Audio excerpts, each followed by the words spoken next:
Kementerian Perindustrian mencatat Indonesia butuh investasi hingga 5.000 triliun rupiah hingga tahun 2030 untuk menjadi dekarbonisasi. Hal ini guna mendukung percepatan industri hijau di tanah air.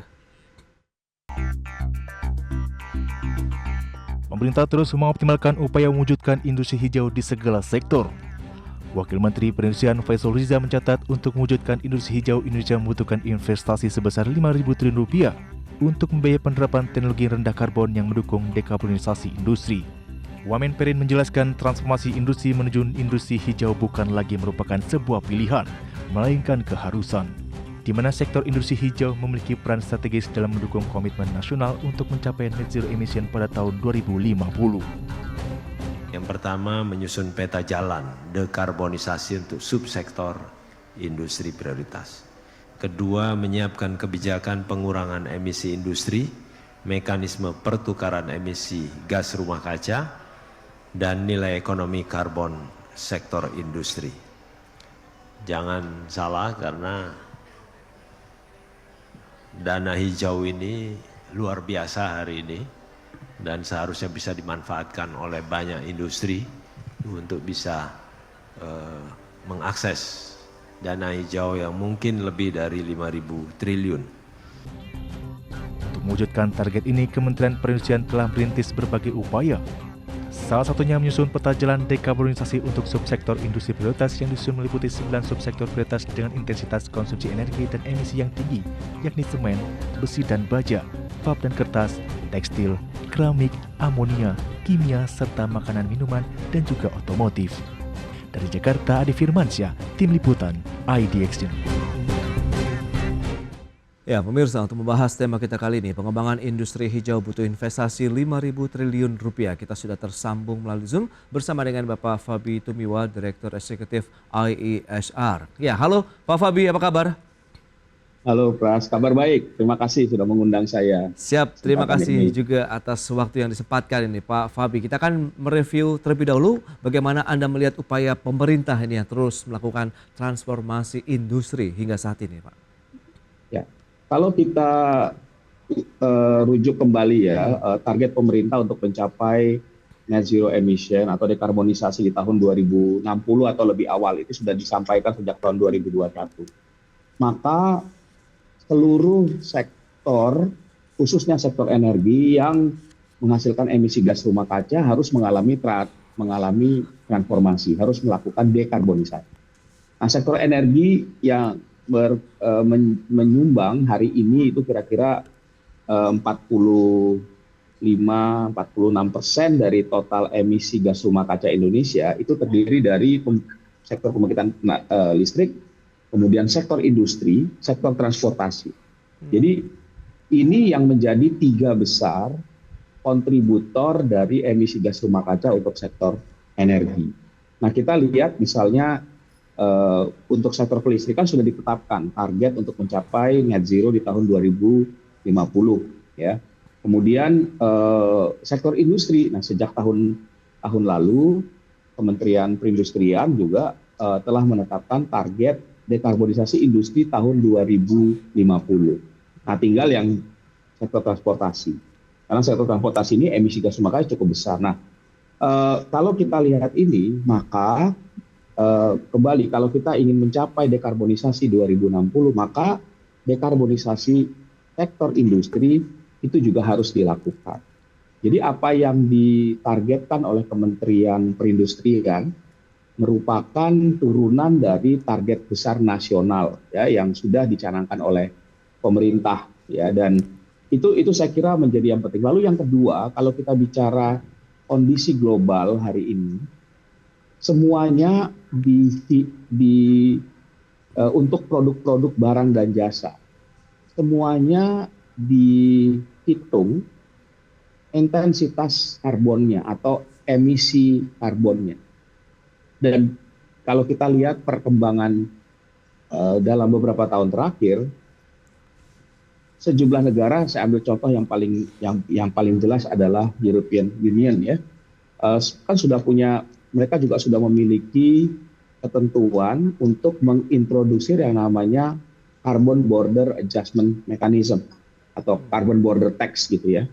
di mana setiap produk yang kita jual ya ke pasar Eropa itu akan dihitung intensitas karbonnya, dan berdasarkan intensitas karbon itu kita harus membayar pajak ya, pajak tergantung pada intensitas itu dan tergantung pada referensi. Nah, tidak saja di EU tapi sejumlah negara kita juga lihat mulai bergerak ke arah sana. Oke. Sehingga seluruh dunia ini memang sedang bergerak kepada produksi barang dan jasa rendah karbon untuk membuat produk barang dan jasanya lebih kompetitif. Baik, Pak Fabi. Nah, ini pemerintah menegaskan bahwa untuk mewujudkan industri hijau butuh investasi 5.000 triliun rupiah. Begitu, apakah memang dananya sangat besar sekali, Pak, kalau kita memang melakukan transisi energi? Ya, jadi yang harus kita lihat, angka itu merupakan sebuah estimasi ya. Dan kalau kita lihat sampai 2050 ini memang dibutuhkan investasi yang cukup besar. Saya kira hitungan kami bahkan bisa lebih daripada itu, tergantung pada measures yang akan diterapkan. Ya. Jadi ini sebenarnya dalam jangka, tadi dibilang sampai 2030, dan hanya untuk 9 sektor industri saja yang hari ini merupakan bisa dibilang energy intensive industry. Nah, ke depan bisa jadi sektor-sektor yang harus diintervensi juga akan lebih besar, dan diperkirakan biaya investasinya juga bisa menjadi lebih tinggi. Tetapi memang kenapa biaya investasi itu tinggi kan begitu?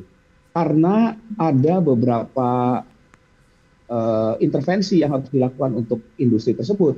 Yang pertama adalah penggantian teknologi. Saya ambil contoh misalnya iron and steel ya. Iron and steel itu salah satu yang padat energi. Hari ini sebagian besar iron and steel kita itu menggunakan yang namanya blast oxygen furnace atau BOF. Yang kalau menggunakan teknologi ini, maka intensitas emisi dari iron and steel kita itu akan sangat tinggi. Nah, harus diganti teknologinya untuk ke depan, misalnya menggunakan electric arc furnace. Tapi dengan menggunakan electric arc furnace berarti harus ada listrik yang bersumber dari energi terbarukan untuk menekan emisi gas rumah kaca. Nah, kalau mengganti teknologi itu artinya memang investasi baru itu harus berinvestasi ke sana. Nah, teknologi lain juga misalnya yang relatif murah dan bisa dilakukan adalah energi efisiensi. Jadi di berbagai proses misalnya industri-industri itu ya dilakukan efisiensi energi, misalnya harus investasi alat kontrol, harus investasi motor ya yang lebih hemat energi misalnya. Hal-hal seperti itu bisa dilakukan sehingga kumulatif ya sampai dengan tahun 2030 berdasarkan roadmap yang kita susun, besar investasinya seperti itu. Tapi harus dilihat bahwa investasi itu kan akan kembali kepada ekonomi kita. Jadi jangan dilihat investasi itu sebagai sebuah cost aja, tapi namanya investasi dia memberikan return dan seharusnya ada imbal balik kepada ekonomi kita atau menggerakkan ekonomi kita. Baik, tapi kalau kita lihat di sini kan pemerintah juga sudah menyatakan begitu ada 9 subsektor prioritas ya dengan intensitas konsumsi energi dan emisi yang tinggi. Ada semen, besi dan baja tadi, kemudian pulp, tekstil, keramik, amonia, kimia, serta makanan minuman dan juga otomotif ini, Pak Fabi. Ya, betul. Itu karena memang 9 sektor yang diidentifikasi. Yang saya maksudkan kan masih ada industri lain. Misalnya yang belum tersentuh di sini adalah industri kecil menengah. Ada banyak tuh industri kecil menengah yang juga membutuhkan intervensi. Bahkan kalau kita bicara industri kecil menengah itu industri baja itu juga ada, industri tekstil juga ada, tapi kecil menengah. Nah, ini tantangannya sedikit berbeda. Karena apa? Karena industri kecil menengah lazimnya yang pertama dia tidak punya pengetahuan yang cukup gitu. Karena ya sumber dayanya sangat terbatas ya tentang pilihan teknologinya atau prosesnya, knowledge-nya sangat minim. Yang kedua biasanya ya tidak punya kemampuan untuk berinvestasi baru. Harus ganti teknologi baru mereka tidak ada. Lalu yang ketiga, industri-industri karena kecil dan menengah biasanya juga kesulitan untuk mendapatkan pendanaan. Yes. Kalaupun mereka ingin cari pendanaan dari perbankan atau lembaga keuangan, akan sulit karena ya tadi ya skala industrinya kecil, mungkin proyeknya tidak bankable dan lain sebagainya, sehingga dibutuhkan intervensi yang berbeda.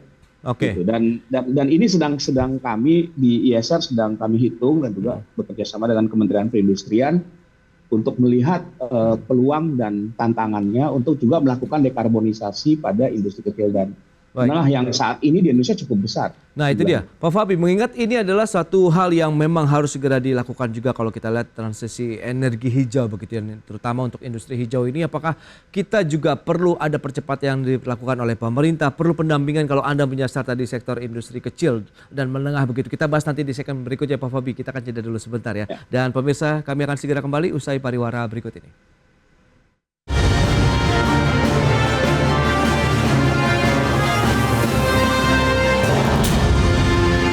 Badan Pembangunan Nasional atau Bappenas menargetkan nilai investasi selama tahun 2025 sampai dengan 2029 mencapai 47.587,3 triliun rupiah, di mana Bappenas mencatat rata-rata investasi di sepanjang tahun 2025 sampai dengan 2029 mencapai 9.517 triliun rupiah per tahun dan bersumber dari 3 kelompok utama. Badan Pembangunan Nasional atau Bappenas menargetkan nilai investasi mencapai 47.587,3 triliun rupiah selama tahun 2025 hingga 2029. Target nilai investasi tersebut masuk dalam Rencana Pembangunan Jangka Menengah Nasional atau RPJMN tahun 2025 hingga 2029. Investasi yang efisien adalah transformatif, diakui menjadi salah satu kunci dalam mendorong perekonomian dalam jangka menengah. Bappenas mencatat rata-rata investasi sepanjang tahun 2025 hingga 2029 mencapai 9.517 triliun rupiah per tahun. Investasi ini akan bersumber dari 3 kelompok utama, yakni investasi pemerintah, investasi BUMN, dan juga investasi swasta atau masyarakat. Dari jumlah target investasi sebesar 47.587,3 triliun rupiah tersebut, investasi dari swasta atau masyarakat mencapai 41.277 triliun rupiah atau 86,7% dari target. Investasi pemerintah senilai 3.282,7 triliun rupiah dan investasi BUMN sebesar 3.027,6 triliun rupiah. Bappenas juga memproyeksikan pertumbuhan ekonomi 8% akan tercapai di tahun 2029. Serta pendapatan nasional bruto mencapai 7.920 US dollar per kapita pada tahun 2029 atau tumbuh dari 5.000 US dollar per kapita pada tahun 2024. Dari Jakarta, Tim Liputan, IDX Channel. Ya, kita lanjutkan kembali perbincangan bersama dengan Bapak Fabi Tumiwa, Direktur Eksekutif IESR. Baik, Pak Fabi, kita akan lanjutkan kembali. Nah, bicara mengenai skala prioritas, kalau kita akan menerapkan benar-benar transisi energi ataupun industri hijau tadi, lebih fokus kepada 9 tadi subsektor lainnya, ataukah memang bagian daripada industri kecil dan menengah itu bisa menjadi bagian dari pengembangan industri hijau, mengingat tadi volume atau jumlahnya yang memang sangat banyak di Indonesia, tapi kan dengan beragam keterbatasan yang tadi sudah Anda sampaikan juga, ada sisi keuangan mereka, pendanaan mereka, literasi mereka juga tentang industri hijau begitu. Jadi kalau kita memang ingin ya mendorong penurunan emisi dan kemudian memperbaiki daya saing industri manufaktur kita, memang fokus dalam jangka pendek, menengah, maksud saya dalam 5 tahun ke depan harus diberikan pada industri yang intensif energi tadi. Kenapa? Karena industri-industri ini yang secara kalau kita bisa bilang ya adalah dia tidak saja menjadi engine of growth untuk industri, tapi juga punya level of playing field yang berbeda kan. Dia harus bersaing dengan industri dari luar juga atau produk-produk yang dari luar. Dan mereka juga berorientasi tidak hanya pasar dalam negeri tapi juga ekspor. Ya, baik itu ke pasar-pasar yang besar seperti Eropa, Amerika, tapi juga pasar-pasar Asia misalnya. Sehingga mereka memang harus menjadi prioritas gitu kira-kira untuk melakukan dekarbonisasi tadi, gitu kira-kira. Ya.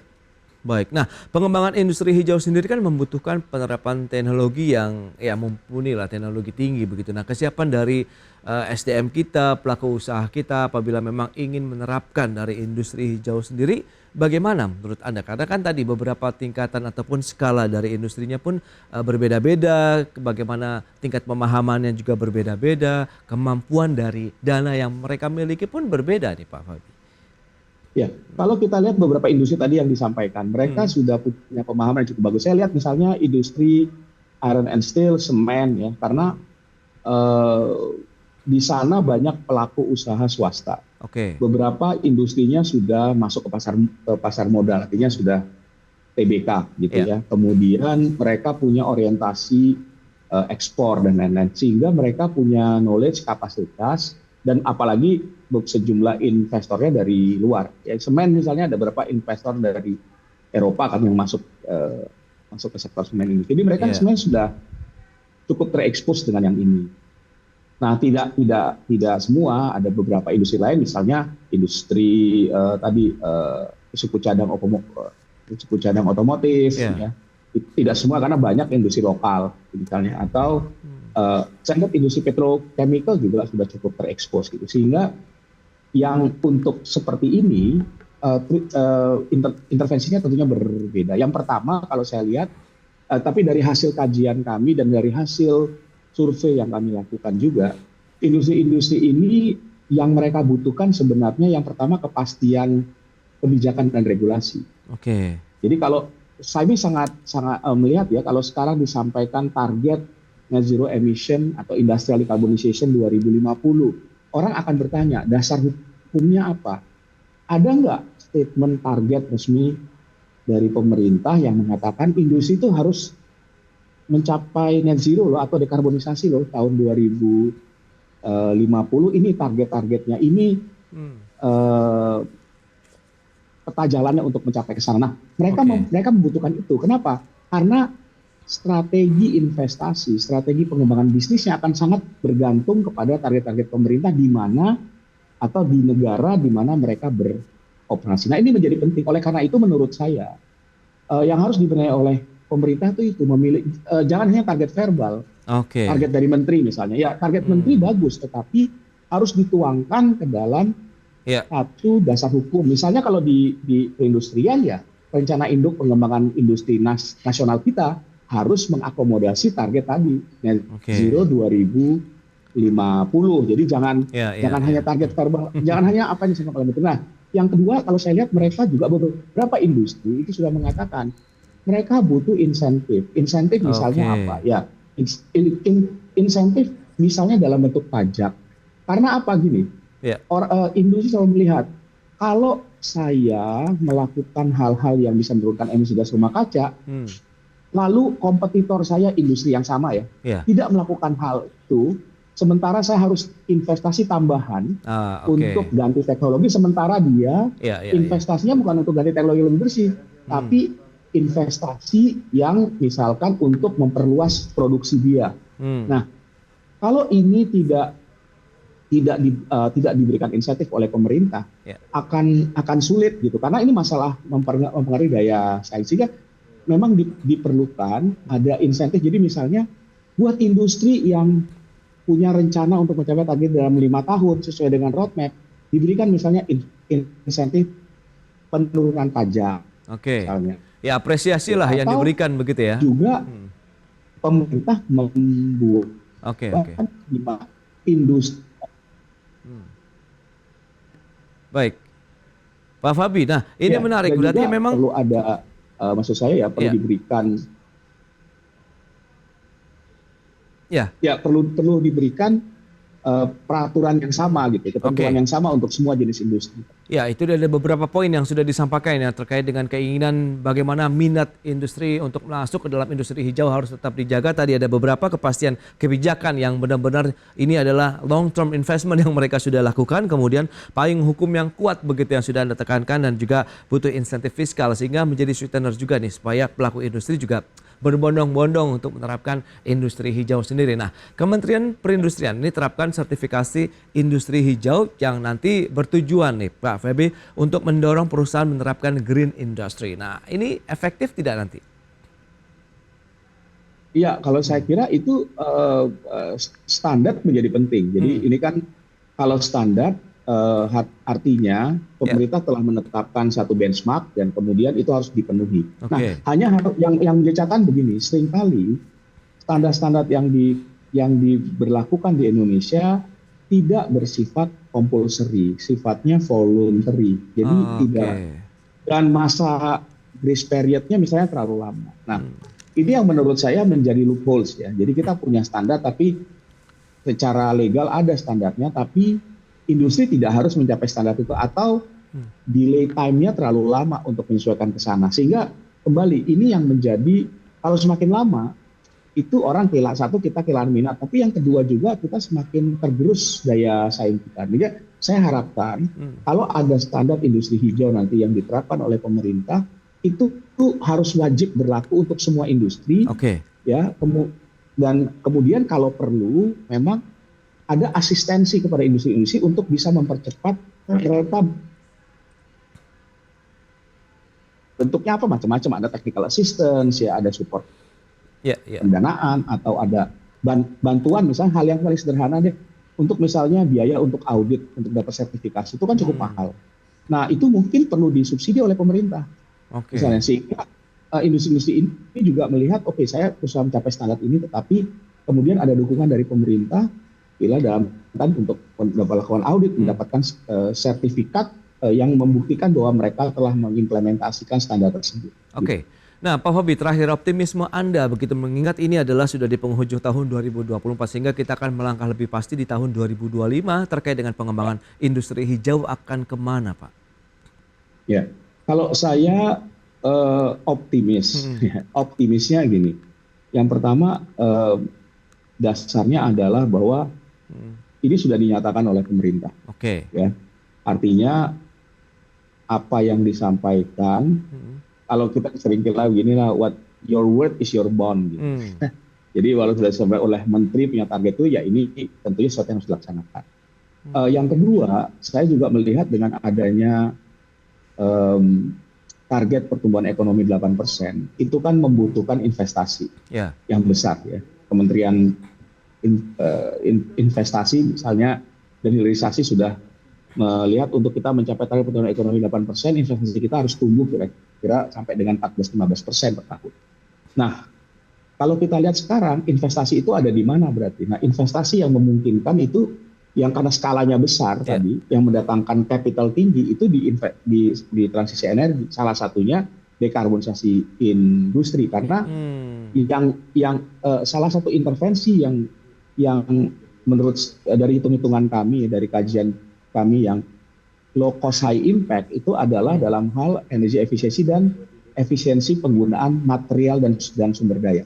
Nah, ini membutuhkan investasi ya, kemudian masuk ke teknologi maju gitu ya misalnya. Nah, ini kalau dikerjakan secara serius tadi misalnya angka 5.000 triliun itu bisa menjadi bagian dari kenaikan nilai investasi yang kita butuhkan untuk mencapai pertumbuhan ekonomi 8%. Jadi saya lihat karena ada tekanan itu harusnya lembaga-lembaga pemerintah, instansi pemerintah termasuk Kementerian Perindustrian harusnya lebih serius. Dan yang ketiga, ini soal kompetitif daya saing kita, soal kompetitif kita. Jadi kalau kita tidak melakukan akselerasi dekarbonisasi, kita akan tergerus. Semakin lambat kita mengimplementasi ini, semakin turun daya saing kita dan akan lama-lama ya kita akan merasakan sendiri ya, industri kita tidak kompetitif, produk kita yang kita jual untuk ekspor itu tidak bisa diterima. Dan harus terkena biaya mahal. Nah, jadi dengan faktor-faktor itu saya agak optimis bahwa berarti memang 2025 pemerintah akan lebih Ya, serius gitu. 2025 kan kita tunggu langkah baru lagi begitu, inovasi apa yang sudah dilakukan pemerintah mungkin bersama dengan para pemangku kepentingan di sektor ataupun di industri energi hijau begitu, sehingga tadi bisa seiring sejalan begitu untuk mewujudkan industri hijau yang lebih cepat begitu di tahun 2025 mendatang. Baik, Pak Fabi, terima kasih banyak atas waktu sharing dan juga update yang sudah Anda berikan kepada pemirsa pada hari ini. Selamat melanjutkan aktivitas Anda kembali, salam sehat, sampai berjumpa kembali Pak Fabi, terima kasih. Terima kasih. Sampai bertemu lagi. Baik pemirsa, 1 jam sudah saya menemani Anda dalam market review dan perbaharui terus informasi Anda hanya di IDX Channel, your trustworthy and comprehensive investment reference. Karena urusan masa depan harus depan, aku investor saham. Ya saya, Prasetyo Wibowo, beserta seluruh kerabat kerja yang bertugas pamit undur diri. Terima kasih, sampai jumpa.